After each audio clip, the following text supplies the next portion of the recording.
মায়ের নাম ছবিরানী মিত্র আজ মা নেই, তা মায়ের নামেই বস্ত্র বিতরণ এবং নানান বিশেষ উপহার দিয়ে, এবং আমার দাদা পল্লব মিত্র উদ্যোক্তা আছে, ভাই মিত্র ছোট ভাই এবং সুব্রত গুরু, সবাই আমরা একত্র মিলে কাজটা করি। এটা মায়ের ডাকানো পথে। আমাদের মেন উদ্যোক্তা হচ্ছে মায়ের ডাকে মাটির টানে মানুষের দরবারে, এটা মামাটি মানুষ। আমাদের এই পুজোটা আজকে 17 বছর হয়ে হলো সবুজ সঙ্গে। আজকে মানুষদের উপহার দেবো আমরা অন্য কিছু সঙ্গ নানান ধরনের প্রোগ্রাম করে থাকে, cultural program, blood donation camp, এর সঙ্গে যুক্ত আছে সম্মিলনী ক্লাব। এর উপস্থিত থাকে মীনাক্ষী মিসেসাদি মুম্বাইয়ের বিশিষ্ট ডাক্তার সমাজসেবী উপস্থিত থেকে আজকে তার উদ্বোধন করবেন। কে দুস্থ মানুষদের উপহার দেওয়া হবে এবং আমাদের কালকে মায়ের আরাধনা 22 তারিখে শোভাযাত্রা করে প্রশাসন শুরু হবে, কালচারাল প্রোগ্রাম, দ্বার উদ্ঘাটন, খ্রিস্টা অনুষ্ঠান, নানান ধরনের প্রোগ্রাম থাকবে। দাঁড়িপাড়াতে ক্লাব সমন্বয়, দাঁড়িপাড়া সবুজ সংঘ, গলাপাড়া তরুণ সংঘ ও সম্মিলনী ক্লাবের কে 1000-1200 লোককে বস্ত্র নয় বিশেষ উপহার দিচ্ছি আমরা। এলাকার মানুষ বার্তা দেবো যাতে আবার এই ভালো কাজ করতে পারি, এইভাবে মানুষদের পাশে থাকতে পারি। 3টে ক্লাবের সমন্বয়। আমার উদ্যোক্তা ছিল 200, এখন অনেক বেশি। মায়ের জায়গায় পার্টি, পুজোর জায়গায় পার্টির জায়গায়, প্রধানমন্ত্রীর জায়গায়। বাংলার মানুষ একটাই মমতা ব্যানার্জি বাংলা মানুষের পাশে, এবং রাজনীতি পুজো নিয়ে রাজনীতি করে না, করবেও না। বিশ্বজিৎ এবং দেবাশিস কুন্টে অনেকেই আছে, তারা আমার উদ্যোক্তা। প্রথম আমরা সম্মিলনী ক্লাব ভেঙে দিয়ে থেকে আমরা বেরিয়ে এসে আমরা এই ক্লাবটা গঠন করি 17 বছর হলো।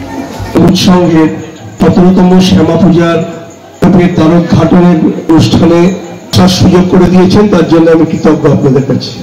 শাস্ত্রে আকালীকে দুভাবে বর্ণনা করা হয়েছে। কিছুদিন আগে দুর্গার আরাধনা করেছি।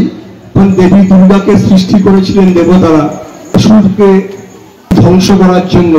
মা দুর্গাকে বিভ্রান্ত করার জন্য বিভিন্ন সময় বিভিন্ন রূপ ধারণ করেছিল। দুর্গা বিভিন্ন রূপ ধারণ করেছিল, মা দুর্গাও সেই মতো নিজেকে বারবার পরিবর্তন করেছে। কখনো যেমন মা দুর্গা, কখনো দেবী চণ্ডী, কখনো দেবী জগদ্ধাত্রী, কখনো মা কালী। হিন্দু শাস্ত্রে এটাও বলা হয়, মহাবিদ্যার কথা আছে আমাদের হিন্দু শাস্ত্রে। মহাবিদ্যার প্রথম মহাবিদ্যা হচ্ছেন মা কালী। আমাদের জন্ম মৃত্যু নিয়ন্ত্রণ করেন মা কালী। আমাদের জীবনে মা কালীর প্রভাব বিরাট। এই ধরনের ধর্মীয় অনুষ্ঠানগুলোতে গেলে, ধর্মের অনুষ্ঠানগুলো কোনো ধর্মীয় গোষ্ঠীর অনুষ্ঠান ঠিকই, উৎসবটা সবার। যে একটা কথা আমরা শুনি, ধর্ম যার যার উৎসব সবার, অত্যন্ত মূল্যবান কথা। আজকের দিনে ভারতবর্ষকে ধর্মের নামে দ্বিধা বিভক্ত করা হচ্ছে, বহুধা বিভক্ত করবার চেষ্টা করা হচ্ছে। সেখানে দাঁড়িয়ে আমাদের প্রত্যেকের একথা মাথায় রাখা দরকার, ধর্ম যেন বিভেদের কারণ হয়ে না দাঁড়ায়। কারণ আমরা যদি অতীত দেখি, ঠাকুর রামকৃষ্ণ তো হিন্দুদের পোষ্য মানুষ। তিনি নিয়ম করে গাছিতলার মাজারে যেতেন, গির্জাতেও যেতেন, ছিলেন যত মত তত পথ। বাবা আলাউদ্দিন খান তার কাছে মা কালীর ছবি রেখে ঘুমোতে যেতেন। সবাই তাকে কানে দুল বাপ্পা বলে, ও কানে দুল পড়ে, ডাকনাম বাপ্পা। শেখ মুক্তার তার নাম। ও নিয়ম করে প্রতি মাসে তারাপীঠে যায়, এবং এই যে কালী পুজোর দিনে উপোস করে নিষ্ঠা সহকারে কালী পুজো করে। মায়ের আরাধনায় কোথাও এতটুকু কম হয় না, মায়ের কোথাও অসম্মান হয় না।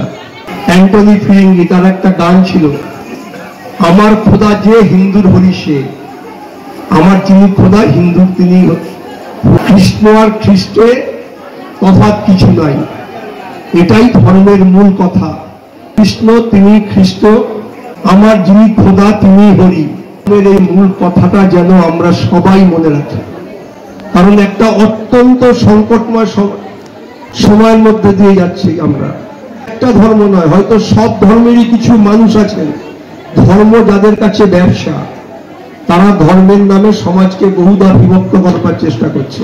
কাছে আমাদের প্রার্থনা করতে হবে, তুমি আমাদের সবার মধ্যে থেকে এই বদ গুণগুলো যাতে হয় সেই আশীর্বাদ করো। আমরা সবাই যেন একসাথে থাকতে পারি, জাত ধর্ম বর্ণ নির্বিশেষে আমরা যেন সবাই তোমার সন্তানেরা একসাথে থাকতে পারি। আর আমি সর্বশেষ ধন্যবাদ দেবো এই কারণে, যে ঢালিপাড়ার এই সবুজ সংঘ তারা সারা বছর বিভিন্ন কর্মসূচি পালন করে। সারা বছর সমাজের সাথে থাকলে এই ধরনের সংগঠনগুলো টিকিয়ে রাখা যায়।